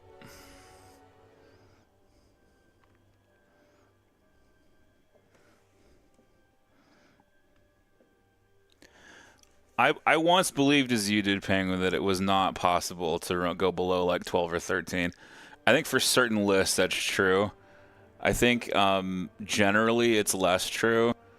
But you have to have a plan to even out the act count so that you don't just get overwhelmed by the amount of material your opponent has. That's kind of the real trick, is like there are certain situations and scenarios where your opponent just has so much more material than you do and they just win because they just have more stuff. That's definitely a thing that happens in Legion right now.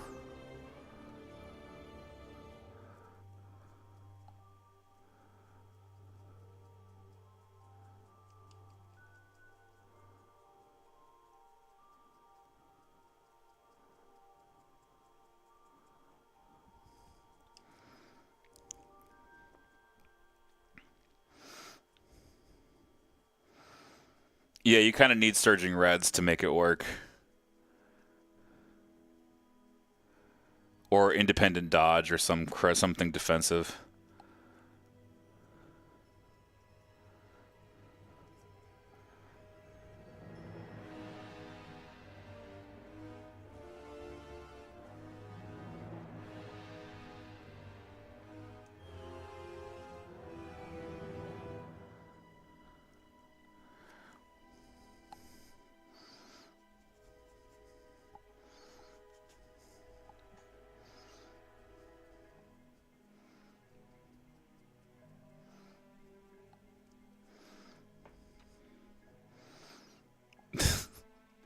How will I run my Jedi with high velocity sabers?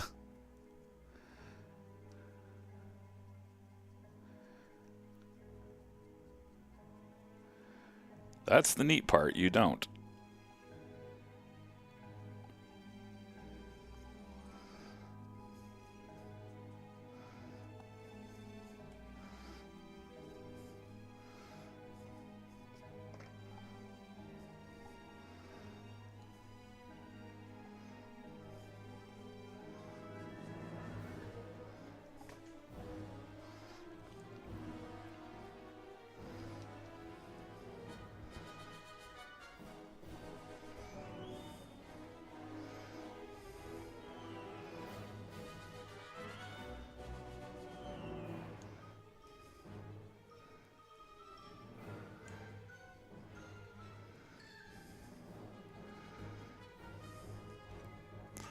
Yeah, I'm playing 10 Axe and it's darn low. It really feels low. Like, just getting outmaneuvered by CIS lists that have 13 or 14 does not feel... It is not happy making, I'll tell you that much.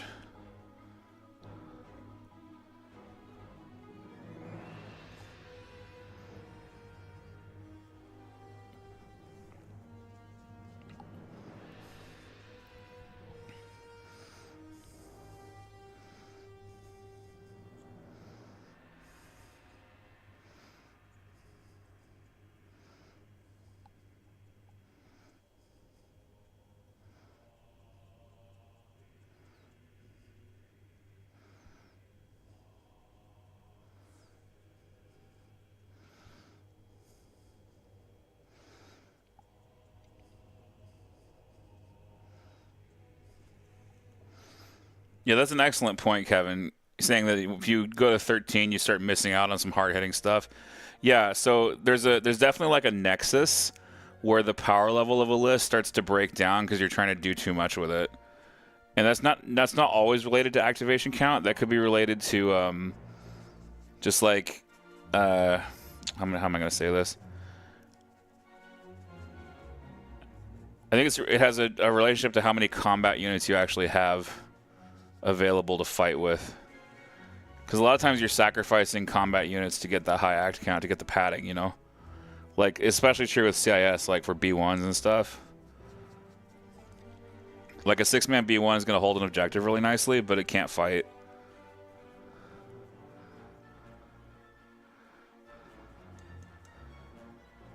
I wonder if Penguin played Rob Rowland, and that's why... that's why... I I bet. I bet.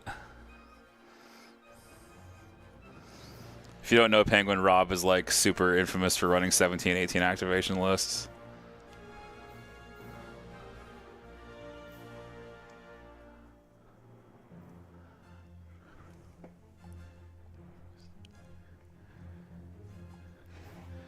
He has attained a level of infamy for doing such things.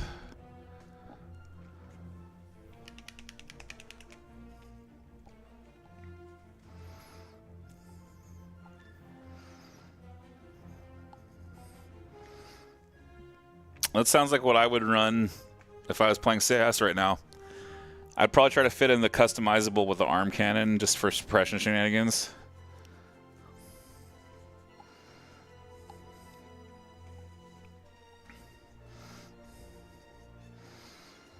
I'd probably run, let's see, I'd probably run double Aqua, triple Deca. The arm cannon suppression agent with the sliced comms.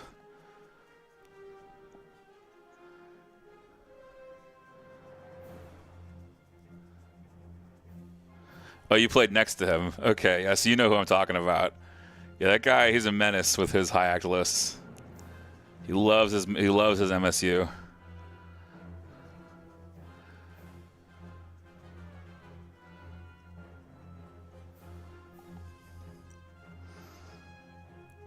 Do Stormtroopers have like straight up black gloves?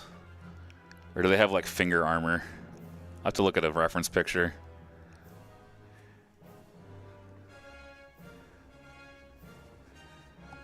You know what I love to use as reference pictures? The Black Series, not Black Series, the Hot Toys 1/6 scale figures. Those are really cool for like painting references. It's like I have a squad of Mandalorians I use that for. Like I use the toy as a reference for a paint scheme.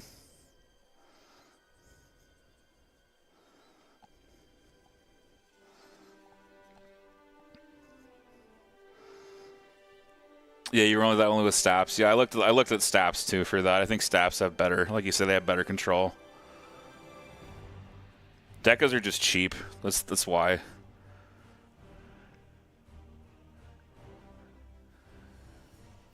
All right, we got all 5 storms with the first level of dry brushing on. Let me go grab another color. I don't think I brought it over. So this is ash gray as the first coat. Then I use brain matter beige, which is the, or not, I think it's brain matter beige. It's like this light gray. And then I'm going to use a pure white as the final dry brush.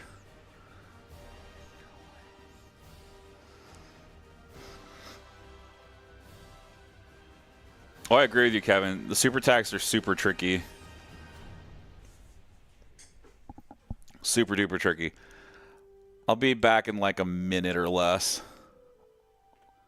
I'll just leave the music playing and the stream on.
All right.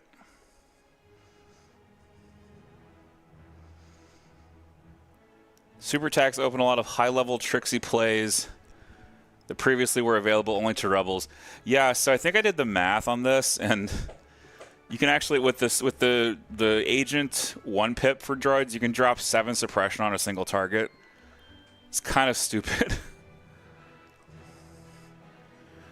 Because that 1 pip gives you, if you have Seek and Destroy, and you play that 1 pip, it gives you Demoralize 3. Then you shoot with the arm cannon, and then you slice that unit with Slice Comms. That's 7 suppression.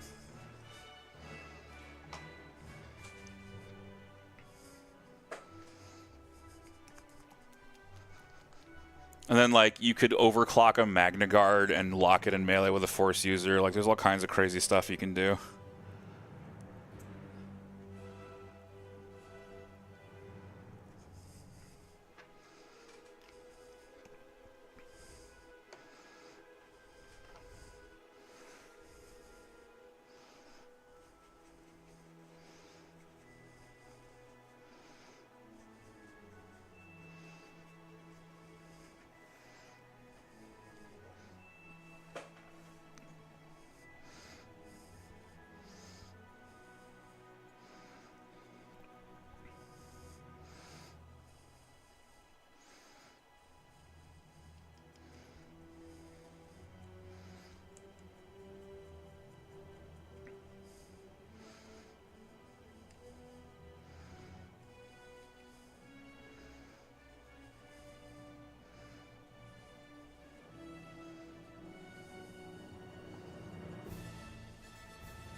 Anyone in the chat play Unlimited by chance?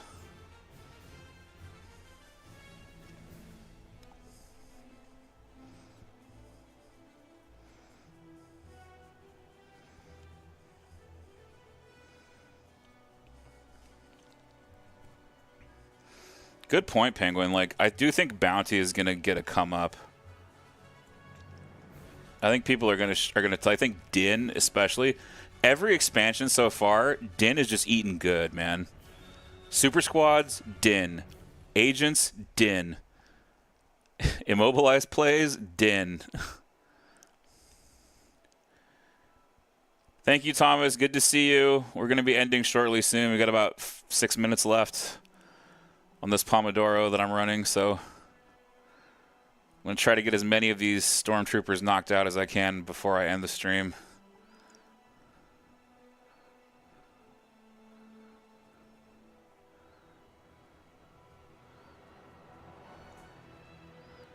Exactly, Penguin. I feel you on that. I like Unlimited a lot, but I want to run like exactly one deck that is good at any given moment, and not like have an actual collection.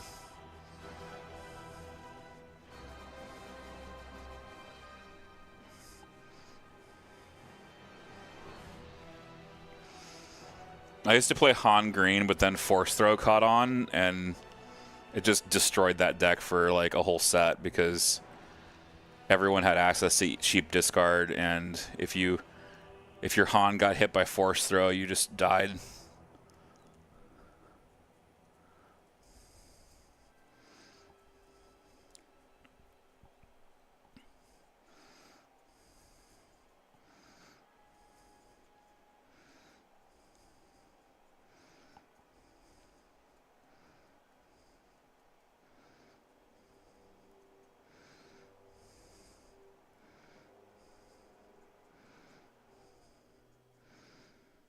Oh, Iden Blue was a menace. So was Bosk Blue. I loved Bosk. Bosk was my favorite character in that game because of the double bounty proc. It was so fun.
Yeah, Iden Blue is a real menace.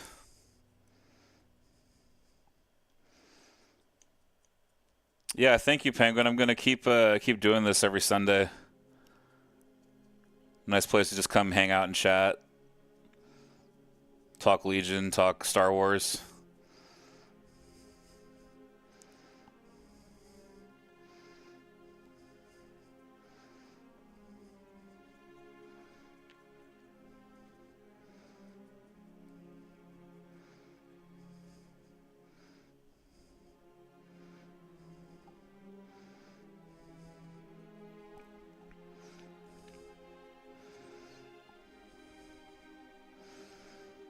It's kind of cool too. You can split it up into like 2 Pomodoro sessions. Are you familiar with the concept of a Pomodoro timer? I don't know. No, not everyone's familiar.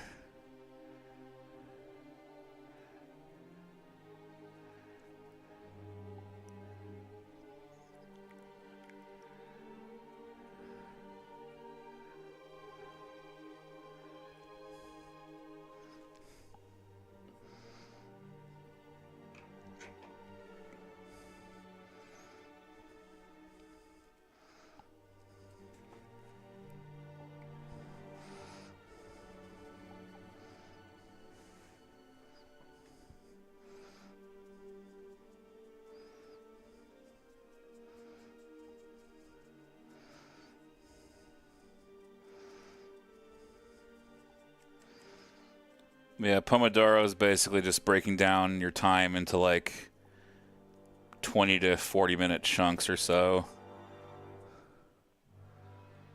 Yeah, exactly, Penguin.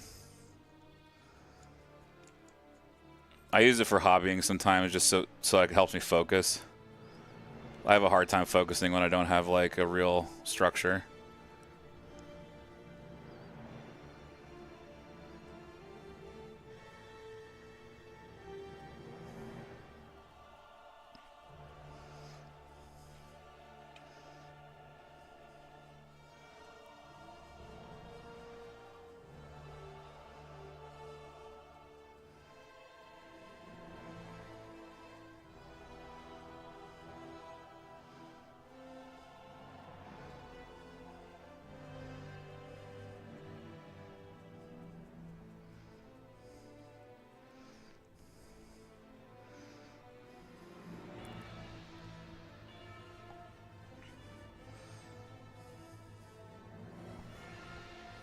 All right. Well, looks like we did good. We got all these storms, basically 2 layers of dry brush from scratch in 2 hours, which is not bad. Probably going to do some more work on them this week.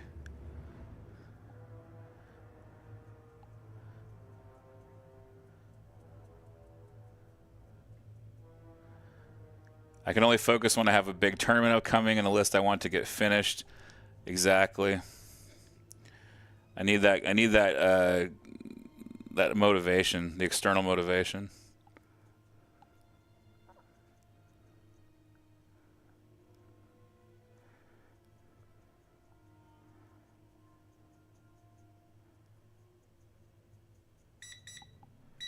And that is the Pomodoro.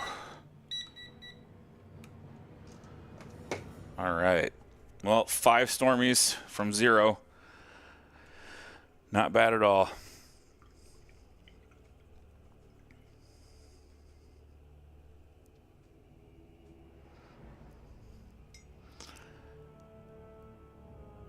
I think with that, that's going to do it for the stream today. So, thanks y'all for watching. Thanks everybody that came by. Thanks Penguin, Thomas, Kevin.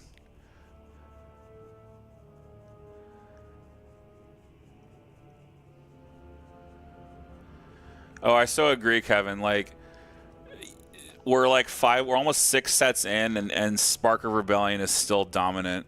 Like, it's not even close.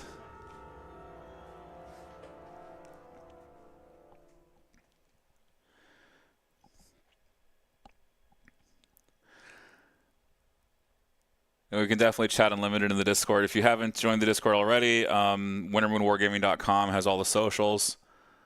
And yeah, if you want to join our Discord, feel free. And wintermoonwargaming.com. And thanks for watching, y'all. We'll see you next time on Hobby Circle. We won't be here next Sunday because it's LVO, but a Sunday afterward, we'll be back with more Hobby Circle. So thanks for watching. Thanks for participating, and we'll see you.